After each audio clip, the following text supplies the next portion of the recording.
January 3rd, 1994, 22-year-old Imelda Keenan stepped out into the pouring rain and vanished. She left behind her glasses, her purse, her ID, her cigarettes, and even unopened Christmas gifts for her family. Her fiancé said she was going to collect welfare, but it was a bank holiday. The post office was closed. No one ever saw her again. No body, no evidence, no answers. Before she disappeared, witnesses noticed injuries she explained away as brittle bones, but her family believe something dark was happening to Imelda. People in Waterford know more than they've said, but no one is talking. This is Imelda's story, a disappearance that feels like murder, and a question that still haunts her family. Who took her, and why won't they speak?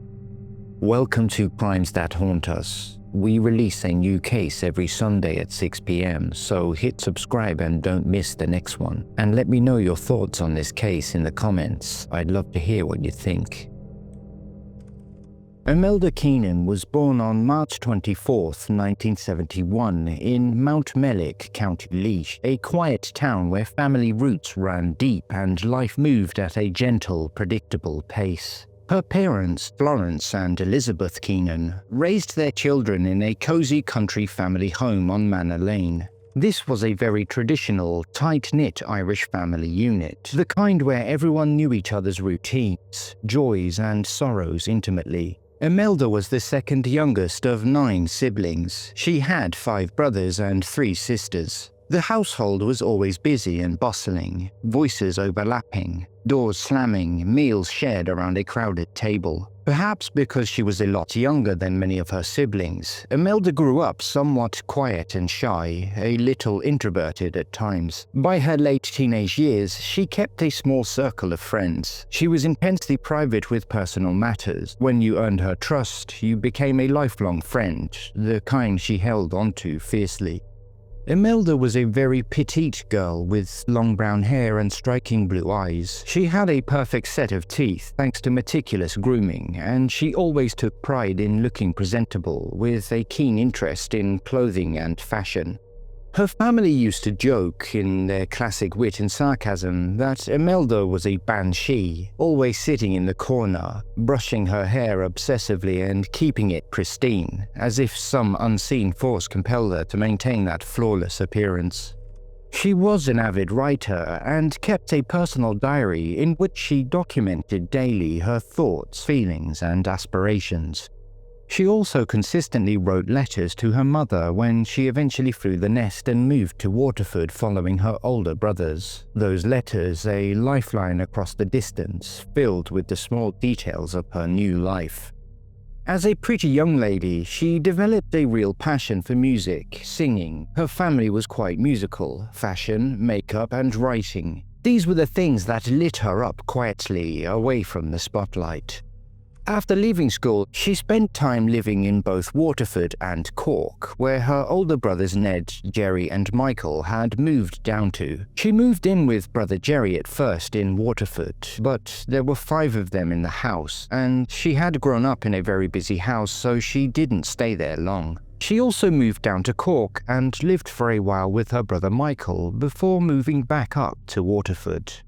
Imelda's father, Florence, known affectionately as Flor, would sadly pass away that year of 1988, absolutely gutting the Keenan family, plummeting them into shared grief that lingered like a shadow over every gathering. By late 1988, Imelda rented a small second-story bedsit on William Street in Waterford City, just a stone's throw away from the River Suir, whose waters whispered constantly below.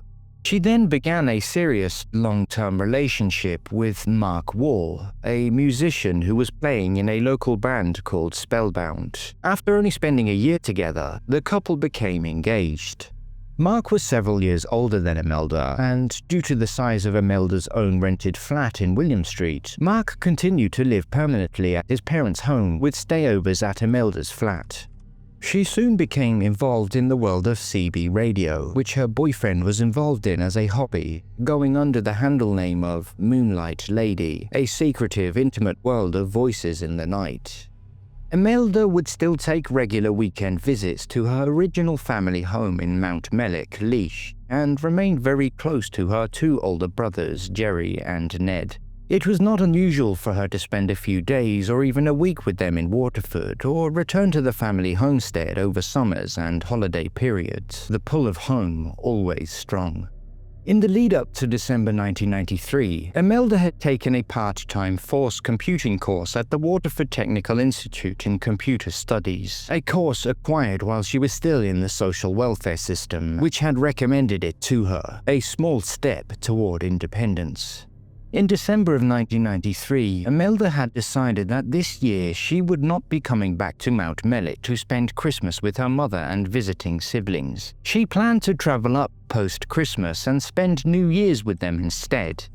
The family were aware of her serious relationship at this stage and were not overly surprised at her choice to spend Christmas down in Waterford.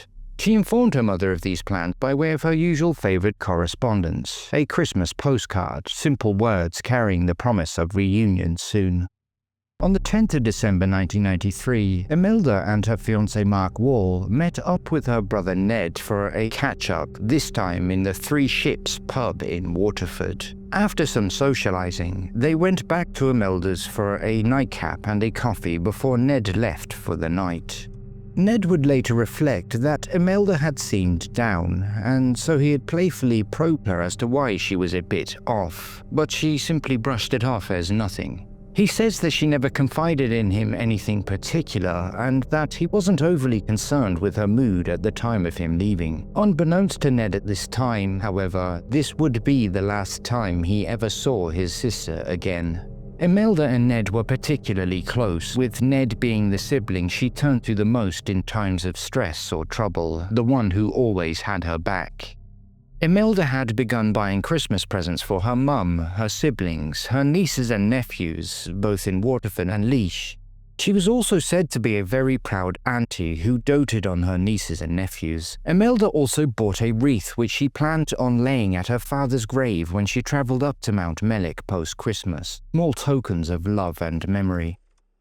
Between the 20th and the 24th of December, Ned Keenan called over to Imelda's bedsit on 2 occasions. They frequently met each other for catch-ups around Waterford once a week, so this was not out of the ordinary. On those 2 occasions, nobody answered the door at Imelda's home despite the lights in the flat being on. Ned simply assumed she was out at the supermarket or perhaps had gone to rent a video. He hung around for an hour on both occasions, hoping to catch her, but left after she failed to appear, a quiet unease beginning to stir. Back in those days, nobody owned a mobile phone. Imelda's mother didn't even have a landline back in the Mount Mellick home house. Christmas came and passed with the family still of the belief that Imelda would be travelling up to visit in Mount Mellick for New Year's. On Sunday the 2nd of January 1994, Imelda's fiancé Mark Wall spent the evening at Imelda's bedsit on William Street. He had his own set of keys to the flat. This and the following day of January 3rd, 1994 is the account completely attributed by Imelda's fiancé Mark Wall to investigating Gardai. He claims that Imelda told him that she planned to go to the GPO, the General Post Office, to collect her social welfare payment and to also buy some cat litter for her beloved feline, Felix. There was torrential rain that day in Waterford, sheets of it pounding the streets, turning everything grey and sodden. He says she then washed her hair, put on her makeup and made him a cup of tea before leaving the home at 1:30 p.m. He says she was last wearing her leopard print ski pants, a white round neck jumper and a waist-high denim jacket. But the first issue with this account arises when you take into consideration that this day is a bank holiday and the post office would not be open. Had Imelda gotten the days mixed up? Or perhaps had Mark misheard her? During Christmas, social welfare recipients are paid double the weekly amount in late December in anticipation of the bank holiday closure. Even on non-bank holiday days, the post office is closed between 1 to 2 p.m. The GPO is only 7 minutes walk from the bedsit. Mark Wall claims that Imelda does not return to the bedsit. Between 4 to 4:30 p.m., Mark Wall then decides to go down to the Waterford train station where Imelda's older brother Ned works. He tells Ned he is concerned that Imelda has not returned from the post office and states that she is missing, despite only 3 hours of time passing. Both Ned and Mark then decide to get in the car and search the dark streets of Waterford that evening looking for Imelda, but they are unsuccessful.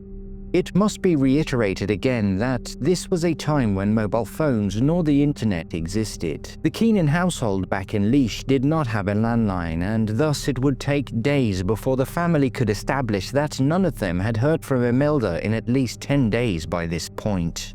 Ned then nervously enters Waterford Garda Station and formally reports his sister as a missing person. He knows that something terrible is wrong, given their close bond, the knot in his stomach tightening with every unanswered question. Between 11 and 11:30 p.m. that evening, Gardaí up in Liege attend the Keenan house home on Manor Lane and inform the mother Elizabeth that her daughter is missing. Panic and fear grips the Keenans. This is totally out of character for Imelda, and dread quickly sets in that something sinister is developing back down in Waterford, the kind of dread that steals sleep and haunts every quiet moment. Over the next couple of days, on the 4th and 5th of January, the Waterford Gardaí interviewed Mark Wall. He proceeds to tell them that for the last few weeks, Imelda had confided in him that she was extremely depressed and had been for a number of weeks. Gardaí would then set the trajectory of their investigation off this sole witness account. The many lines of the initial early inquiries will solely be based off Mark Wall's statement of Imelda suffering from poor mental health issues. It would later transpire over the many following years, according to the Keenan family, Imelda had no known history of mental illness. On the following day of Imelda's disappearance on January 4th, the Keenan family arranges to meet Mark Wall at Imelda's bedsit. Imelda's beloved cat sits there. Mark Wall reiterates to them the sequence of events that he had told Ned and the Gardaí the previous day, and that the last time he had seen her was when she was leaving the home at 1:30 p.m. But the family quickly notices items belonging to Imelda that simply should not still be in the house if she is not there. Her prescription glasses were present. Imelda needed to wear these for daily functioning, though it is noted that she liked to take them off for pictures. They find her purse, some money, her handbag, and all of her identification documents. Her cigarettes were also there. Why would Imelda leave the house to go and collect her social welfare payment, which was not possible as it was a bank holiday, without her identification, her glasses, purse, bag, or indeed her cigarettes for the walk? The question hangs heavy, unanswered.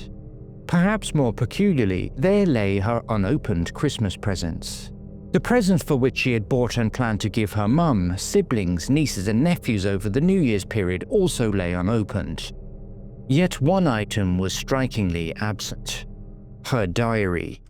This diary was something she attended to daily and without thought, yet it was missing. The family asked Mark where was the diary, but he told them he was unaware she even owned one. All of these above-mentioned items, apart from the diary, would be noted and bagged by the detectives over the coming days as part of their investigation into her disappearance.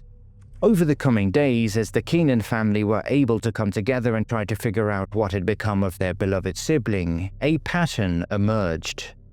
Some of them, including Ned, had attempted to contact Imelda prior to Christmas at her bedsit but were unsuccessful in making contact. Nor had anyone seen her around the usual places such as the local supermarkets, post offices or pubs. The Keenans even began to search the overflowing river embankments themselves, the desolate areas, and they even travelled down to Tremor. They literally would pull up the drain manhole covers around Imelda's flat, searching, desperation driving them into the cold, dark underbelly of the city. Over the next 2 months, their hopes would be raised and dashed at the various alleged sightings of Imelda that came in, stating she was seen in Ireland and in the UK. It was torturous for them, but they persisted, clinging to every whisper of possibility. Over the first month of 1994, the Gardaí conducted interviews with all the relevant Keenan family members as they tried to build up a timeline of her last movements. They also interviewed the small circle of friends Imelda had in Waterford, which were mainly older friends whom she met through Mark and his music gigs. Notably, none of Imelda's friends reported seeing her out socializing between the 20th and the 24th of December. This perhaps should have sent some alarm bells ringing. And, of course, they interviewed the last person to have seen Imelda alive, Mark Wall. Armed with Mr. Wall's claims of Imelda being severely depressed, the Gardaí work on the initial theory that Imelda has committed suicide, and thus they begin large searches on land as well as the waterways and canals of Waterford. The sub-aqua team and divisional search teams commence painstaking searches over the coming days and weeks, but these are unsuccessful. Given that, in rare prior instances, persons that have entered the sea off the coast of Ireland have sometimes been known to then drift across onto the shores of the UK, the Gardaí begin to liaise with Interpol as well as police forces in England and Wales, providing them with DNA samples of Imelda should any bodies wash ashore there, but none do. Detectives then establish that Imelda's PPS number has not been activated since her disappearance. They also determined that the last social welfare payment collected on Imelda's account was done so sometime between the 20th and the 24th of December 1993. This would have been a double social welfare payment for Christmas. It is unclear who exactly picked this payment up. Back in the 1990s, you could nominate someone to collect your welfare on your behalf as well as collect it yourself, but there is no mention as to who or on what exact date her payment was collected. Gardaí then trawled the very limited number of available CCTV cameras in the Waterford city area, but found no trace of Imelda. They also appealed, and even still appeal over 30 years later, for anyone who lived at the William Street Bedsit property to come forward. Early in the investigation, news broke of a confirmed new last sighting of Imelda Keenan after she left the Bedsit on January 3, 1994. A local doctor's secretary who was driving in her car with a colleague says that she saw Imelda when she stopped at the junction of Key Street and William Street. Imelda is said to have stopped to allow the secretary's car to pass. The secretary then says that Imelda walked around the corner of the Tower Hotel onto Lombard Street. However, over the coming years, it is said that this sighting has been discounted by investigating Gardaí as either being on the wrong day or simply a case of mistaken identity after thorough case reviews. It is thought to have been a mistaken date, however, as the secretary knew Imelda to sea. That February of 1994, Mark Wall's band Spellbound stopped performing and ultimately broke up, likely due to the ongoing intensive media coverage of Imelda Keenan's disappearance. There is simply no sign or trace of Imelda. She has seemingly vanished into thin air. The Gardaí will come under heavy fire in the years to come for rigidly treating the case as either a runaway or suicide scenario, basing this solely off her fiancé Mark Wall's statement of mental health issues.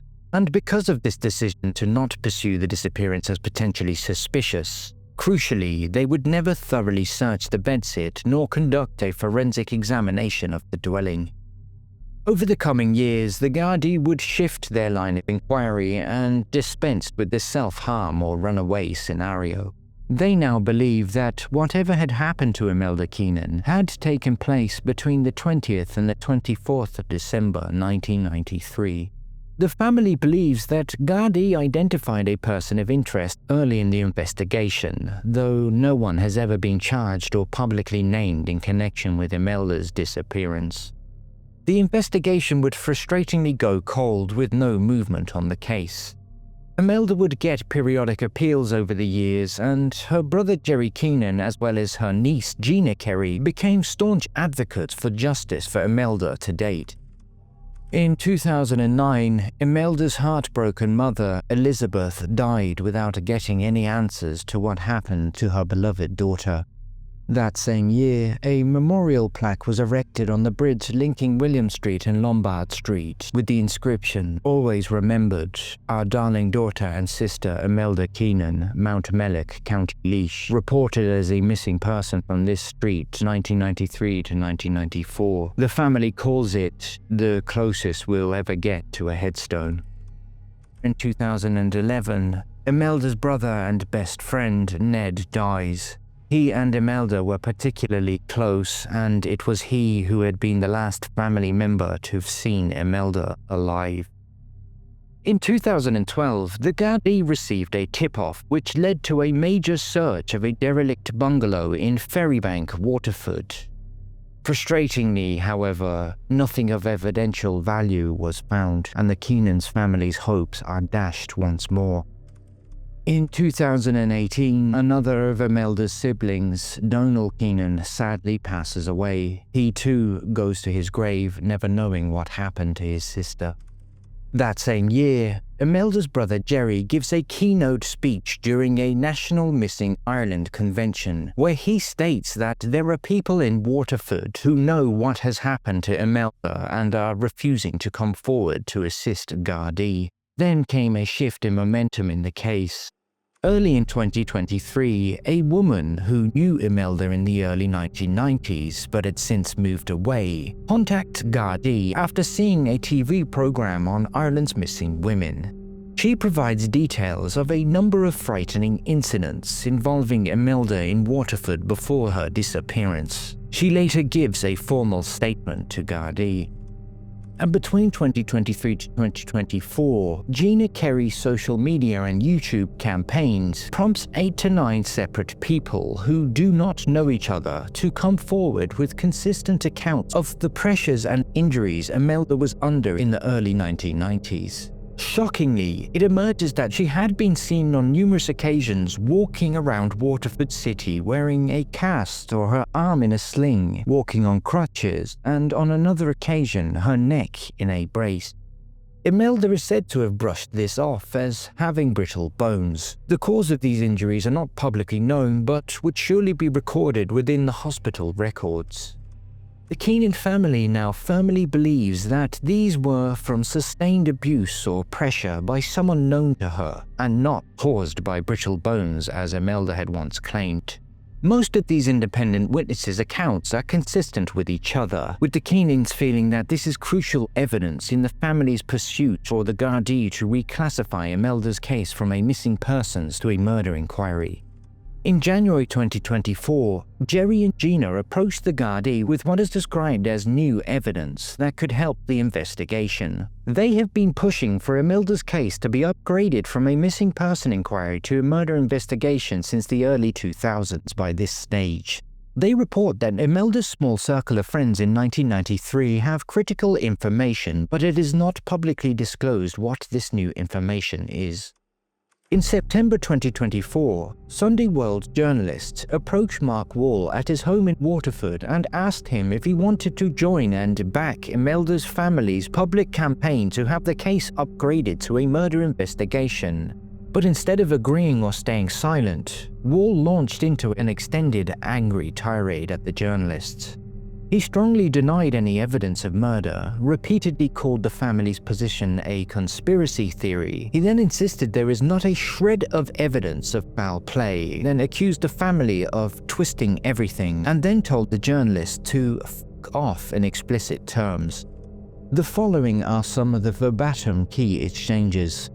"I don't want to talk about that. That's nothing to do with me. Absolutely f*** all. Let the Keenans tell all the f***ing lies that they want. F*** them." When asked how he felt about the family, he replied, "I feel like they're a bunch of f***ing c***s. That's what I feel. They can all go f*** themselves, and I told the guards I'm not having anything to do with them. I spoke with them in the past. I met with them twice, and they are f***ing twisting everything so they can go f*** them c***s and f*** the media too, because it hasn't been reported exactly f***ing 100%. On the family's push to upgrade the case to murder, he said, "Well, they'll be looking for the rest of their f***ing lives because they're not going to find it f***ing here. They're barking up the wrong f***ing tree now completely. They're looking in the wrong place." When asked about online comments and theories, "It's a conspiracy theory, that's all it is. Every single bit of it is a conspiracy. There is not a shred of evidence of anything. Plenty of shit has been posted that is plainly untrue. People making up stories and adding stories on because they f***ing read it on the f***ing internet." The Sunday World journalists leave in dismay. In September 2025, following yet another meeting with the Gardaí, Imelda Keenan's family, led by her brother Jerry Keenan, is informed that there remained insufficient evidence to upgrade the long-standing missing persons investigation into a full murder inquiry, a decision that left them devastated and feeling the system had let them down. Jerry described the refusal as heartbreaking, noting it would continue as a missing person case despite the family's persistent campaign, new witness statements about pre-disappearance pressures and injuries, and comparisons to other Vanishing Triangle cases that were reclassified without bodies or direct proof of homicide. And as of the airing of this documentary, now 32 years and 1 month since her disappearance, the case remains open as a missing persons investigation. No new confirmed sightings or breakthroughs have emerged, and the family continues to urge reclassification to murder, convinced the truth lies in Waterford. The search for answers endures. Imelda Keenan was a quiet, kind-hearted young woman who loved her family fiercely, wrote her heart into a daily diary, and dreamed in the small, ordinary ways that make a life meaningful. She was a devoted daughter, a proud auntie, a loyal friend. 32 years after she vanished, her story endures not just as a mystery, but as a reminder of a life stolen too soon. To Imelda Keenan, you are remembered not as a case number, but as the beloved daughter and sister and auntie whose absence still aches. May the truth one day bring the peace your family has waited so long to find. Thank you for watching and listening to Imelda's story. Please feel free to add your own thoughts, comments, and theories down below, and we'll see you next time.